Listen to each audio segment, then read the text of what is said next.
You are tired of average. You want more out of life. You know you're capable of something greater. This show will help you become resilient in your home, at work, and in your community. Welcome to the Resilient Humans Podcast with your host, Kevin Wood. Welcome back to the Resilient Humans Podcast. And today's guest is the definition of a modern day resilience expert. And he's done it all with purpose, performance, and passion. Dr. Mark Sherwood is a naturopathic doctor, a 6-time author, a former SWAT team officer, professional athlete, and the co-founder of the Functional Medicine Medical Institute. It's a groundbreaking clinic focused on true healing and longevity.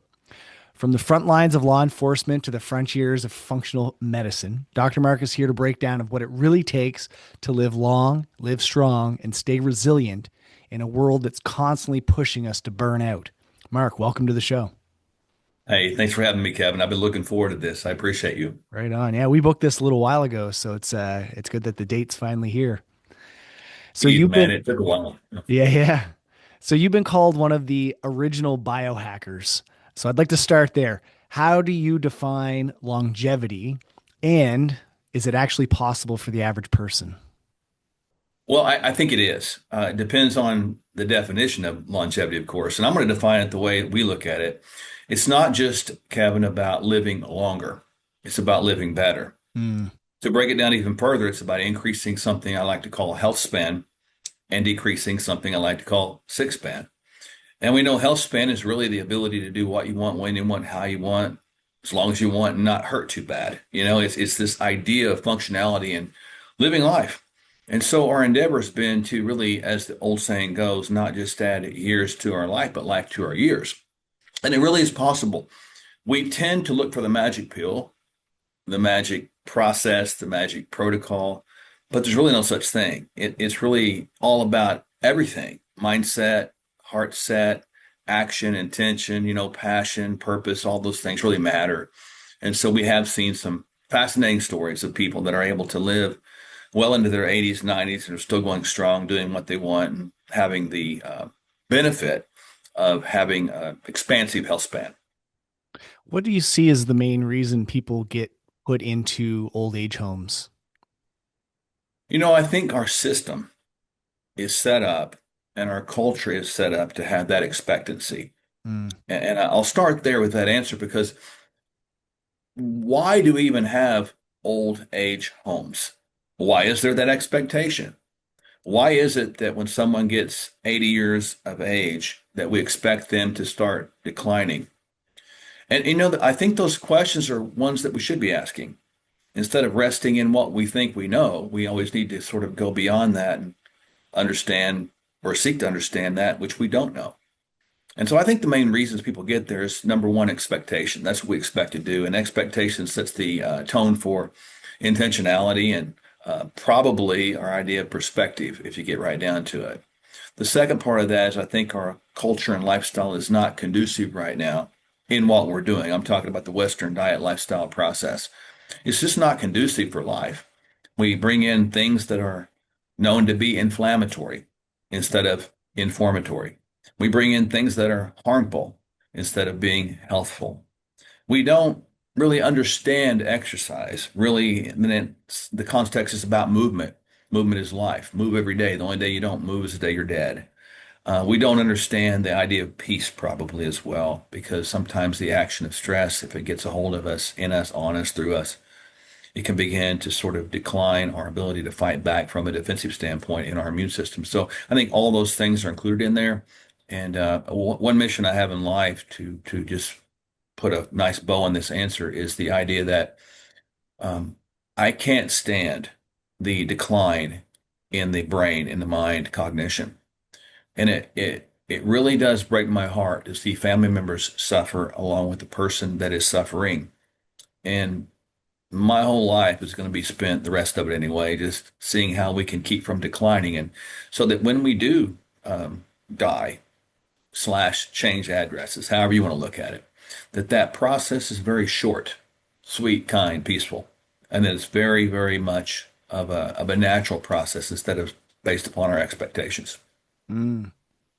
you mentioned the two concepts of health span and sick span. I just like you to expand on that a bit. I know what you're talking about, and I just want our listeners to be crystal clear on it. And it's, you know, these days life expectancy is getting longer, but Yep. why? Why it's all these medical interventions that we're capable of Yep. doing that we're just hanging on to life, but is that life worth living? That's the health span, right? You have to make it meaningful. Like you have to be able to do stuff that you've always wanted to do and want to continue to do. Indeed, I think sickspan could be best described. Let me just kind of do a very dramatic picture of this. It's multiple medications. Mm. You're on your back, can't get out of bed. You have somebody to help you get to the bathroom. You have no real life. You can't leave your room. You can't go outside.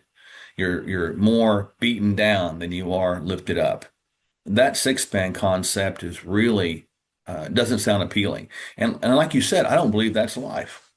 That's just hanging on to the concept of life, but it's not life. Life is about relationships, about action. It's about, being able to love other people and receive their love back. It's about, as we were talking prior to going live, it's about going skiing. It's about going fishing. It's about going walking, hiking, etc.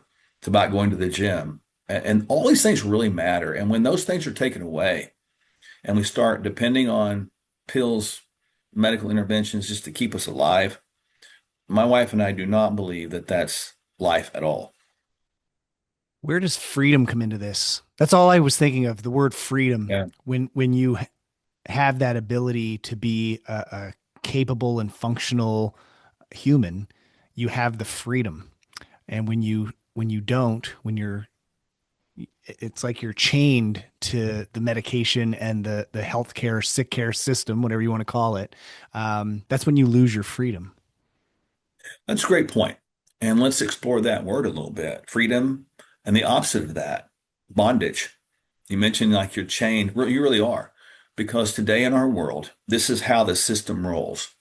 We have food that is made cheap and subsidized for people to consume. And unfortunately, that food is not food at all. It's actually fake food, or I like to call it Franken food. And Mhm. that's put on the aisles of shelves in supermarkets all around the world. And people consume that and get sick.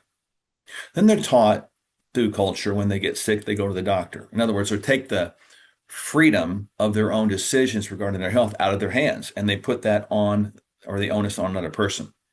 I'm not saying doctors are bad. I'm saying that we need to understand how to deal with the system better. And the doctor comes up with an idea. What are your symptoms? And here's a medication for you. And then that medication creates nutrient pullouts, most likely, that create other symptoms that you have to go back to the doctor for. And they're going to give you another medication for that. And the beat goes on. It's a Yeah. wheel that goes nowhere. It's almost like digging a ditch straight down, not forward. And the deeper you go, the harder it is to get out. And so that system that we have really puts us in a place of bondage. And the opposite of that, as you mentioned, freedom, meaning that if you take ownership of your health, you realize you have every choice on what you put in your mouth, what you put in your eyes, what you put in your ears, what you put in your heart, what you put in your head, and what you do with your body. That's your choice. And to me, that's the beauty of the gift of freedom that we have. And we as people all around the world need to hang on to that because the more we delegate the authority we have to authorities in our own lives, we become in various and multiple areas in bondage to that authority. You mentioned the word choice, and I want to highlight that now. There's so many choices that people can make these days, whereas 50, 60, 70 years ago, there weren't many choices. It was you eat what's in your garden, you eat what you grow, and that's it. Those were your choices. It's which seasonal fruit or vegetable am I going to have this month, right? But now we have so many choices, it's almost overwhelming for most people. And that's why I feel people go for simple and convenient. And that tends to be where people go in with their directional choices when it comes to their food intake. Is that something that you've noticed as well? Yes. Give just a classic analogy of that. You go in a store and you're looking for item A and you go to the cashier and you say, where is the aisle with item A? And you go to item A aisle just like she told you to or he told you to, and there's 20 things there that all proclaim to be item A, and Mm. they range from $1 to $20. Well, you're probably not going to draw the $1 one, and you're certainly not going to get the $20 one. You're going to probably go somewhere around the $5 area because you think, well, I don't want to get the worst, but I want to get the best. It's not worth it. So $5. And so this smorgasbord of choices without informational decision behind it. In other words, if we don't have the totality of the circumstances and don't have an informed choice, we're going to make a less than optimal choice because we don't know any better. And that's what people are confronted with these days. They don't have the information. Back to the previous question, in the idea of going to the conventional medical system we have now, this Western style of medicine, the clinician is not going to tell you in that style how to avoid diseases. They're not going to give you that answer because that's not their job. That's frankly not what they're trained to do. They're going to give you what to do when you have it and the symptoms then concurrently because they're going to manage that problem as opposed to correct it. So they're not Mm. giving you, in back to the item A analogy, they're not giving you the $20 answer. They're giving you the $5 answer. And you live like that over and over again, and you just get completely overwhelmed with the choices. And the more you don't get better, it sucks the funds, it sucks the life out of your life. And you just kind of throw your hands up and you're frustrated, you're tired, you are overwhelmed, and you just take the path of least resistance, which is what we're doing right now. So you mentioned, making informed decisions and having that knowledge before you go in to make, the proper choices. I've done an episode before where I talked about knowing isn't enough because everybody knows smoking's bad Yeah, for you. right. You don't need to research why or how. We all know, but people still do it. So how do we get over that barrier, that hurdle of just knowing more information and making that better choice? Well, I think that freedom is something we want to hang on to, even the freedom to make a bad choice. I think that's a gift if you get right down to it. The freedom to make a good choice, bad choice, that's your choice. We want to hang on to that. But ultimately, you're right. It's not just about knowing what to do, because we all know that we shouldn't be eating cookies with every meal.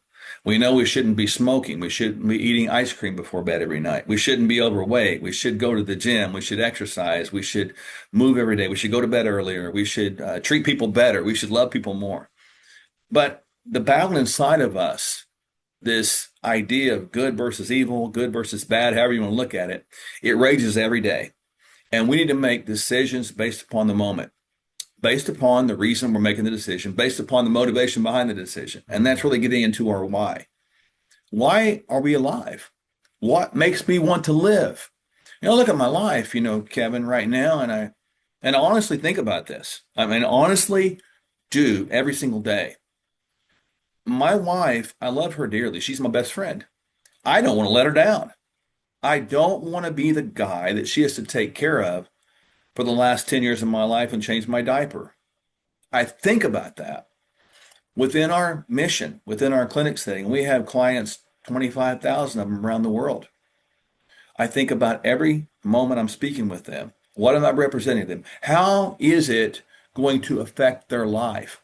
Do they see me as someone in authority, someone exemplar?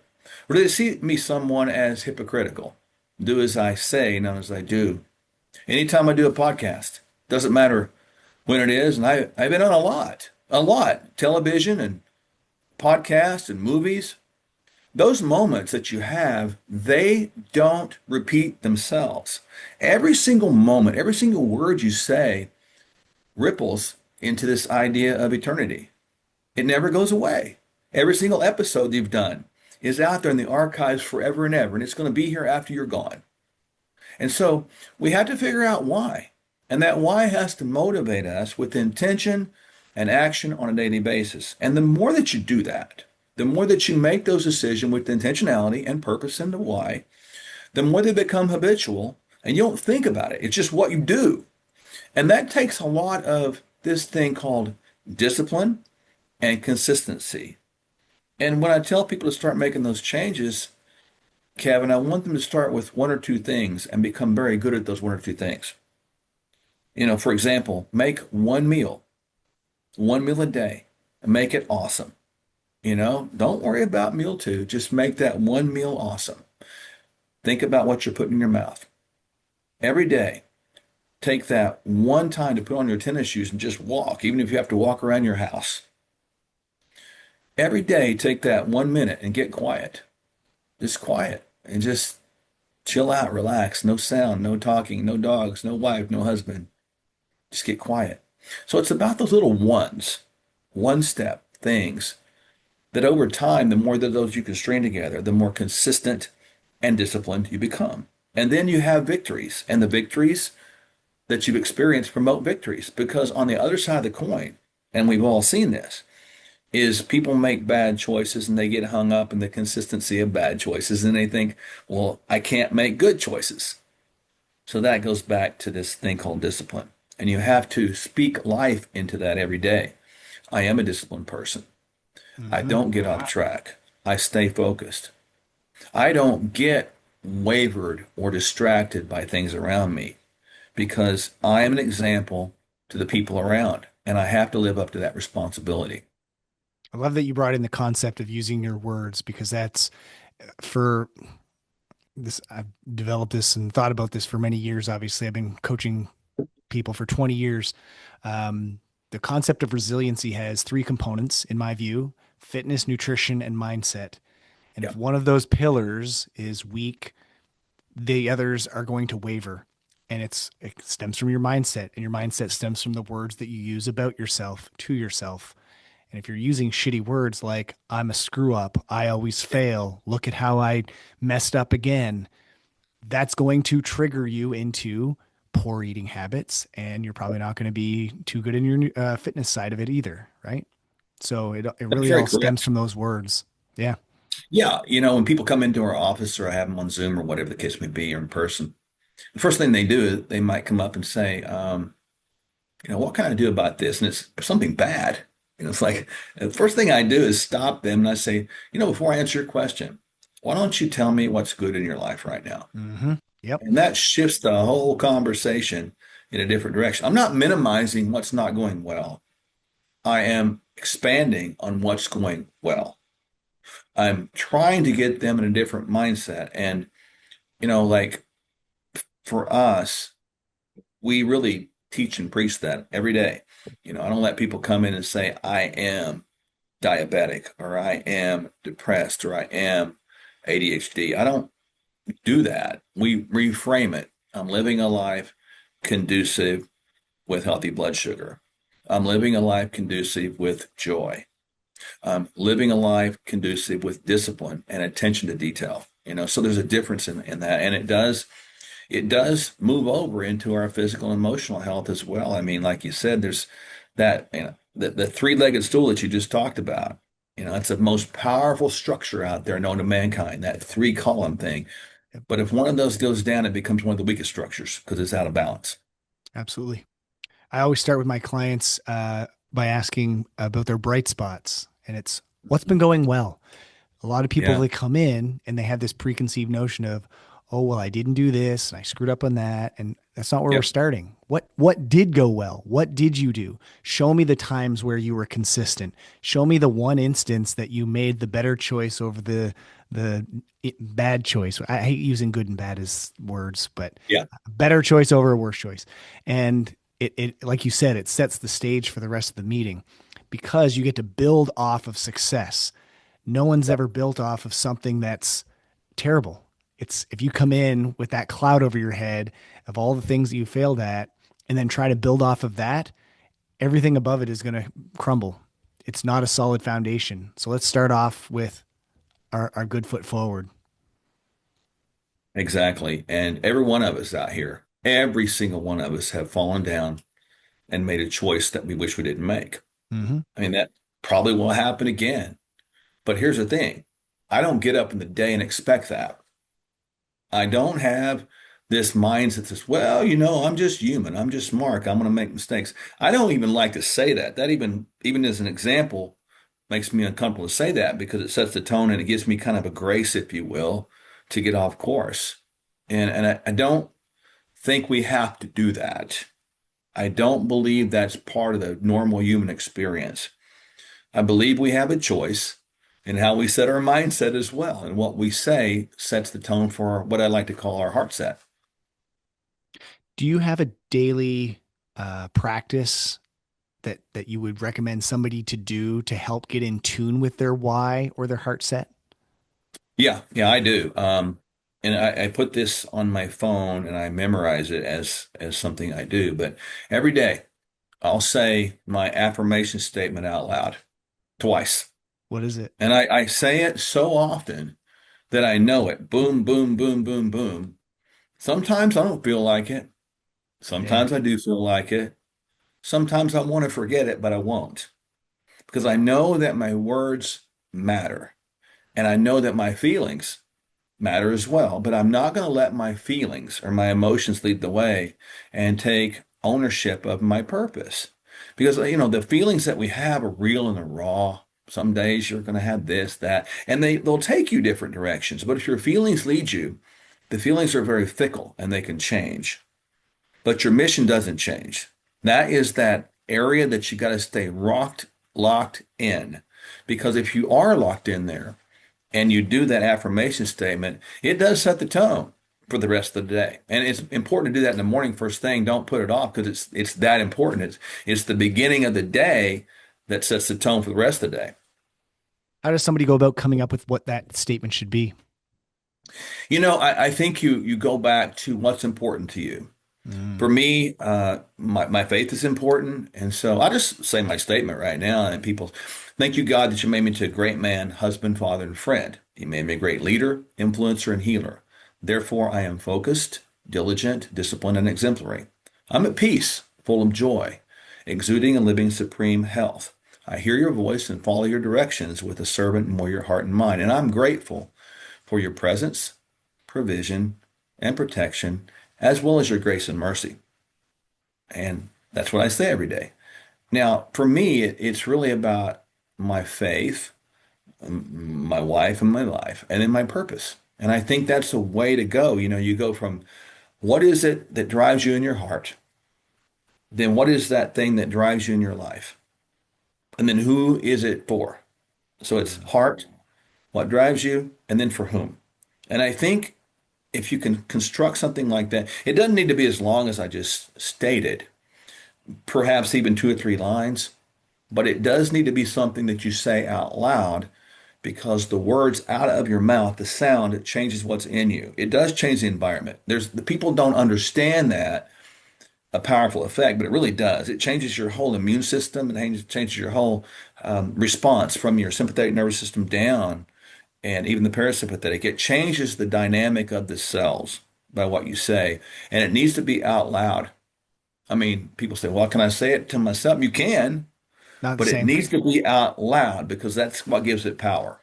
Yep. Totally agree. Something you said a few different things. I wrote this down kind of as not as a quote, but an idea. Whenever you have instances that challenge you, I feel that people would react to their feelings, but it would be better to respond to your purpose. Would you Yeah, agree with that? that's exactly true. I do. Look, when you fall down, whether it be your fault or circumstances or even someone else's, no one's denying it doesn't hurt. My goodness, I've got scars on my arm. I got a scar on my arm that I remember I was sliding into second base and I'd stole a base and the shortstop came over to grab the throw to tag me. He jumped. When he came down, his cleat came down in my arm. And we were still cleats in those days. And I still got a scar there. It reminds me of that day. And it hurt. And no, I didn't come out of the game back in those days. I just took some duct tape and taped it up. Just walk it But off. yeah, but these days, I should add stitches. It's a nasty scar. But the point being, I had to learn how to slide better. I learned how to slide better. I learned how to get my arms out of the way. I learned how to protect myself when the same situation occurred so that it wouldn't happen again. So a lesson learned can be a lesson earned. And it can be Mm. something that drives you in life as opposed to something that takes you away in life. Because the opposite side of that is that hurt. I don't want to slide anymore. I don't want to steal any more bases because somebody might do it to me again. See, we've got a choice in that way how to respond to things. And as I've said many times, stress that we face in life is not a noun at all. It's a verb because the definition really should be the action we take, a response we make in response to life's unexpected or unexpected occurrences. And so if you think about it like that, the action you take regarding the fall down or the traffic jam or whatever your case may be is your own. And instead of it controlling you, you control it. Mm. Not diminishing or dismissing the feelings, but acknowledging the feelings, but not letting them control you. Yeah, we call that noticing and naming. You notice the feeling, you put a name to it, and then you have the ability to respond to it. So you're not It's being good. reactive to it because that's Yep. fast and immediate. You're taking a Mhm. moment. Really, it only takes, 3 to 5 seconds to No. just stop, not react, and have an appropriate response to it. And same thing, like road rage. That's a Yeah. it's Good I, example. I experience it, and oftentimes I'll just take a deep breath, and that's all it Uh, takes is a deep breath. It's a moment, and it's like, all right, this isn't the end of the world. I'll get through this like I have every other time in my life. So, yep. well, I think we can kind of encompass that with the idea that reactionary behavior is instantaneous. Don't Hmm. even think about it because that's what we're taught, trained, think to do. But responsiveness type of behavior takes a moment. And you're right. I've been in many situations where someone would say something, man, and it would just go right through me. I mean, and I wanted to just, kind of come back with a verbal jab, if you Right. will. Yep. But stopping, thinking, breathing, working on diaphragmatic breathing before I reacted, I'm able to respond. And boy, I wish the whole world would communicate more like that. I think that's a lesson right there. If people just got that from this podcast regarding all of your relationships, everything you do, it's been a beneficial time. We all know it intrinsically, though. That's the crazy part. And I've talked about this a few times before. If you come up to somebody that's hyperventilating or freaking out, what do you intuitively tell them? Slow Yeah, down, take a calm breath. down. We all know that. It doesn't matter what part of the world you're in. Nobody ever just taught you that. You didn't learn that in school. It's very instinctual. So we all know it. It's practicing it. And that's what it is. It is a practice. If you just keep letting the feelings happen and reacting over and over, you're not practicing that ability, that skill. So it's just a matter of doing it over and over. Getting in the reps is a way of getting it done. I like that. Indeed, anything you want to do, you have to work hard at it because I think that inherently in all of us, we have this probably disobedient kind of like the first thing you learn as a child is the word no, don't do that. Yeah. So it's kind of we go against the thing, but we have to practice, really what we're talking about to become professionals at it. And even as a former professional athlete, I can tell you I had to go back to the basics many times and go back and revisit the foundation Yeah. many times. I've had to go back to that many instances in my life, many different areas of my life, and go back, okay, what do I know to be true? How can I go back and revisit this? Because obviously I've forgotten my foundations. And so it's like exercise. If your form gets way off, you're going to get hurt. Then I know as a coach, you probably tell them go back. Okay, let's go back and review, rehearse what we're doing and why. Put your body in a great alignment. And now let's do it again. And let's keep in the right position so we won't get injured. Yeah, we call it taking them out of training mode and putting them into practice mode. That's it. Love it. And as long as our clients know that, it's like we're not making your session worse by No, stopping you. We're actually making it better so that you can train tomorrow. The point isn't today, the point's tomorrow. that's So right. if you're only focused on the immediate, the now, like we said, the reactions, you're gonna hurt yourself or something's gonna happen where you're not gonna make it to that next day. That's really good because it's very true. I like how you put that out of training mode into practice mode. That's excellent. Yeah. So you mentioned this earlier. You're big on faith. You're a licensed minister as well. Yeah, it's interesting. I've said this before. I detest religion, Okay. but I do like love. Right. Let's let that sit there, because I think I've been disillusioned in my life with what I thought I know to be true and what I was taught. And I've learned this powerful lesson that ministry, ministering, minister, whatever you call that, is really more about actions than words. Mm, I don't need to give a speech. I really get tired of hearing speeches that mean nothing. I want to see words. The best sermons I've ever heard are those that I've seen demonstrated in front of me. And those speak, man. It's what you do. And what you do has got to match up with what you say, which matches up with everything we talked about earlier, the faith behind the mission. And again, I'm not saying that people need to believe as I believe. That's not the point at all. mhm. Uh, I mean, but my life is meant to communicate something. And that's how I view the concept of ministry. So how has that faith influenced your approach to leadership in medicine? I've had a lot of things happen in my life, where I was just lost, alone. No human could help me. I go back to times in my life when I was on the police department and see someone die, right in front of me. I remember a time where a young man was playing Russian roulette with his friend, and the bullet was struck with the primer, the trigger, and the hammer, and the bullet went through his brain, and I watched that guy bleed out right in front of me. And that was hard. You don't forget those things. I was able to get through that with my faith. My mother committing suicide in 2002 was one of the hardest days of my life. And that was difficult. And I don't wish that on anybody. I still remember that day like it was today. And that was a time that I leaned on my faith. There was a time I had a tragedy in my life and I felt really alone. And I remember sitting in my living room floor one day and I was completely alone, Kevin. There was nobody around and I thought I was losing my mind. And this is probably 2006, I guess. And I wanted help so bad.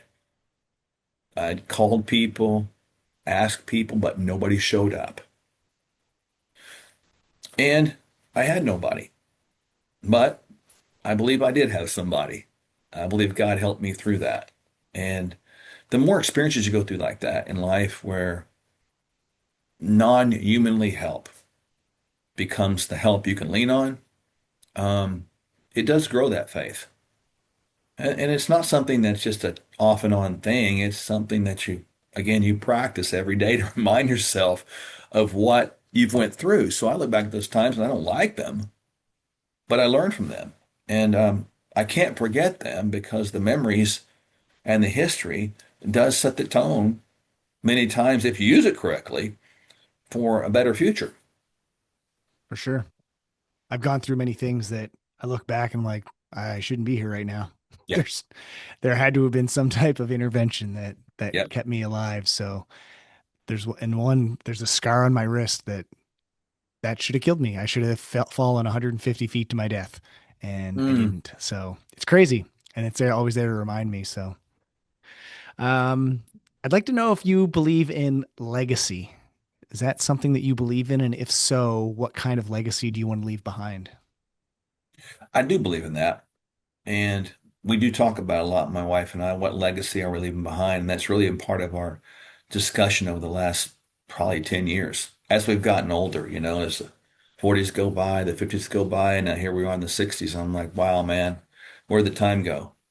We talk about what we're leaving behind, and we talk about the television, the movies, the podcast, even like this is left behind into the future. And we want the future to be better than the present. And with the idea of legacy, it's like, what did you stand for? What lives on after you don't physically live anymore? What do people remember you by? What does your obituary look like? And what do people take from experiencing life with you when they had the opportunity and when you had the opportunity to experience life with them? All that stuff matters. And, I think a real discussion we had was probably back when we had written a few books, two or three or something like that.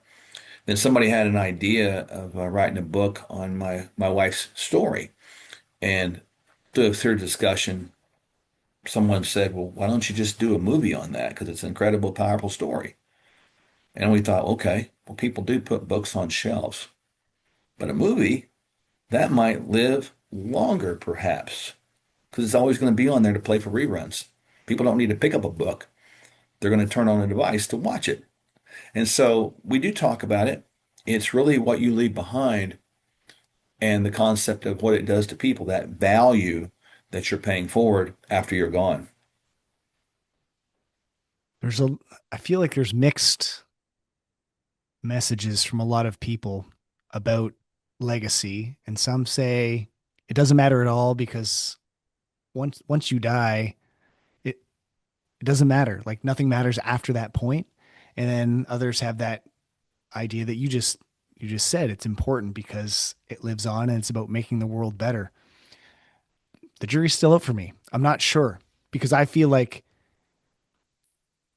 I get the concept and exactly what you said, but I'm more focused on the now and the practical components of doing it now versus what's going to last after. I'm not so much focused on later. I want to focus on the moments that I'm currently in with the people that are currently in my life. I'm not sure if that resonates with you or not. It does. There's a statement that I kind of adopted. I don't remember where I heard it or who I heard it from, but it's this. Live today like it's your last day, but live today like you'll live forever. So it's really looking at both of those things. And Mm, I absolutely resonate with what you said because there's a wonder out there about what the future is. Don't know. Some believe it's that, some believe it's this. I don't know. Not in it, neither are you. But I do know that I have right now, and I don't want to waste now. So again, I think that just to kind of clarify what my wife and I talked about with legacy was the idea of let's be intentional with how we do things now and not leave something undone with the same concept at the same time.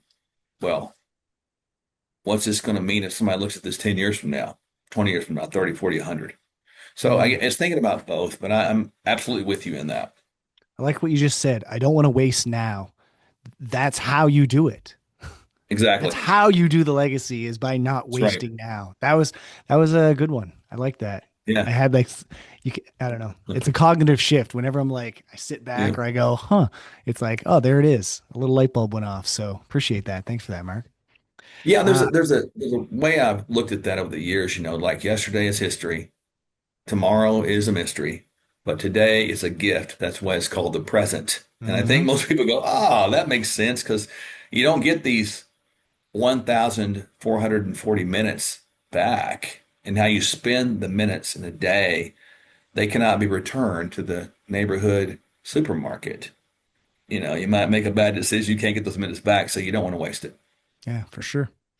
I had no idea that this conversation was going to go in this direction. So it's very, I was like, let's talk about biohacking and stuff. Like, and Yeah, then we're yeah, down the legacy path. Like it yeah, definitely veered off. We'll loop it back for a moment though. I'd like to know if yeah. you have an idea of the biggest myth that people have about living long and longevity in general. Yeah, I think that there's a couple of them out there, but I think probably the biggest one is there's some kind of magic pill that is going to give you this elixir for immortality. I don't see that.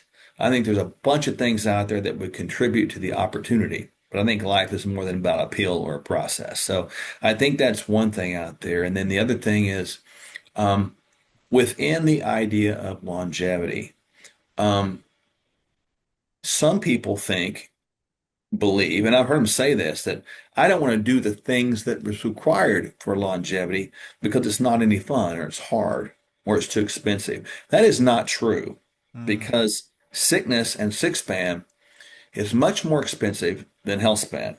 And I think people will need to shift those two things right there. That's accurate. I hear that often as well. So the Yep. myth, the excuses, I don't have time, I don't have the effort, I don't have the money. Yeah. What are give me your top three things to kind of curb those myths? Like what can people actually go out and do to make a difference? Top three things. Yeah. The myth that says it's too expensive to eat healthy is that just a myth. It's been shown time and time again that when one eats better with higher nutrient dense foods over the course of time, you eat less because you have this more satiety effect. Your body is taking in what it needs and it's not missing what it needs, as compared to a high calorie, low nutrient dense meal, which does nothing for metabolism or nothing, not much for the nutrients that our cells need to operate. So over time, studies have shown that it's actually cheaper to eat healthy, even buying high class organic food. If you go that direction, it's still cheaper over the course of time than it is, buying this processed, fast Western style of foods. That's one. Number two is people say, I don't have time. Well, you don't have time to not have time. And we all get paid the same amount of money in currency of minutes. I said that a moment ago, 1,440. I get paid the same thing as you get paid, not more, but maybe less. I don't want to make sure that those minutes are not wasted. And then probably the third myth is that people think that, and I've seen this before with people, they think sleep is a waste of time. Mm. I'll sleep later. I heard some famous guy say the other day when he gets to heaven, he hopes Jesus doesn't say, well rested. And I thought, now wait a minute. Rest gives the body a chance to recover. And without adequate sleep, you don't recover. And I've watched people time and time again, Kevin, do that. They're high business men, rollers, and they think they'll sleep when they get retired. Well, that just shortens your age. So, Yep. and I think maybe number four is exercise is too hard. No, it's not too hard. It's harder when you don't do it on a regular basis. That's what makes it too hard. There's a Yep. bunch of myths like that, but those are my top ones. Yeah, I watched some. So my mom coaches a master's class at our gym, and they move around not Yeah. like their peers, right? They're Yeah, doing the daily exactly. things. They're squatting, they're lifting, they're pressing, they're pushing, they're pulling. Mhm. They're doing all the things that are required of a normal human being in a normal run of your life.